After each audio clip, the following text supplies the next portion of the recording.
By this stage, Karen and the HOA had perfected the art of audacity, but they had yet to understand the consequences of underestimating me and my property. After years of harassment, flooded lakes, sabotaged docks, Carolina Reaper humiliations, snake defenses, immobilized junkyard vehicles, river manipulations, willow tree confrontations, biker gang interventions, explosive raids, thwarted lock tampering, ladder spying, hotel flooding, pit-trapped patrol trucks, powerless power lines, surprise crocodiles, immobilized tow trucks, $20 million fines, concrete hedge walls, glued locks, lake fines, sliding SUVs, swapped EV chargers, pontoon fines, sheriff confrontations, wetland sabotage, dock debacles, sewage flooding, mall construction, bull barn defenses, lembo repossession, forest domination, gate defenses, the boat aimed at HOA house incident, and the purchase and firing of the HOA. They had now escalated to breaking into my barn without a warrant. It was early morning when my surveillance drones detected unauthorized movement at the barn entrance. 2 HOA cops approached cautiously, their confidence masking their ignorance. Karen, ever the instigator, had instructed them to enter the barn to retrieve what they claimed were community assets stored there. They assumed my absence would make compliance simple. What they did not anticipate was the presence of my 5 3,000-pound bulls, each trained to defend the property with precision, intelligence, and controlled aggression. Grandpa and I quickly assessed the situation from the control room. Ranger patrolled the perimeter, his barks echoing through the fields to alert any intruders. The drones provided live high-definition coverage, tracking each movement of the trespassers. Every path leading to the barn had been mapped and controlled, ensuring that any approach would trigger automated defenses and alert systems. The HOA members were stepping into a trap they had unknowingly orchestrated themselves.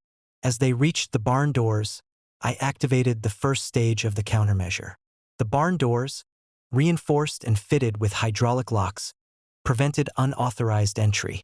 A low-frequency signal, previously calibrated, alerted the bulls to the trespassers. Their hoofs thundered against the barn floor as they moved into position, creating an imposing physical and psychological barrier. The intruders froze as the massive animals shifted strategically, cutting off escape routes and creating a sense of inescapable authority. Karen, watching remotely through a live feed she had been sent to, attempted to give instructions, but the auditory delay and the sound of the bull's movement drowned her voice. The cops tried to step forward, but the bull's coordinated positioning made every movement fraught with risk. Ranger barked in synchronization, reinforcing the message. This property was under absolute control, and any further intrusion would be met with consequences. I addressed the intruders calmly over the intercom. "You are trespassing on private property. Any attempt to enter further or remove items from this barn without authorization is illegal and will result in immediate legal and financial consequences. Leave immediately." Their initial bravado faltered as the combination of legal authority, environmental control, and physical deterrence became unmistakable.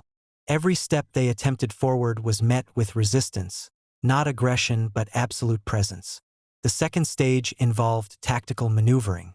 Using the barn's reinforced stalls and strategically placed gates, I subtly guided the bulls to shift positions, herding the trespassers away from potential targets while never causing physical harm.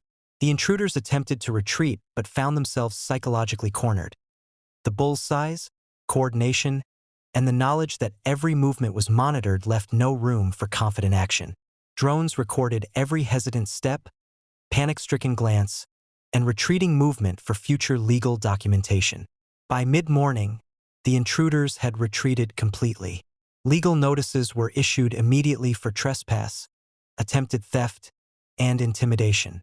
Karen's audacity had resulted in humiliation, legal liability, and documented failure once again.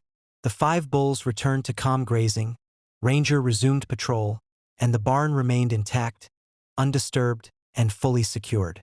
Reflecting on the incident, it was clear that preparation, strategy, and control of both the environment and legal authority create a system in which audacity and arrogance are neutralized. Karen and the HOA had once again been reminded that on my property, trespass is met with overwhelming consequence. Audacity is countered with strategy, and entitlement is decisively punished. By evening, the farm was serene. Drones hovered silently, ranger patrolled, and the bulls grazed peacefully in the barn. Karen and the HOA had learned a recurring truth. Attempts to trespass, intimidate, or challenge authority are met with consequences that are immediate, unavoidable, and unforgettable. On my land, control is absolute, and preparation ensures that audacity is always checked.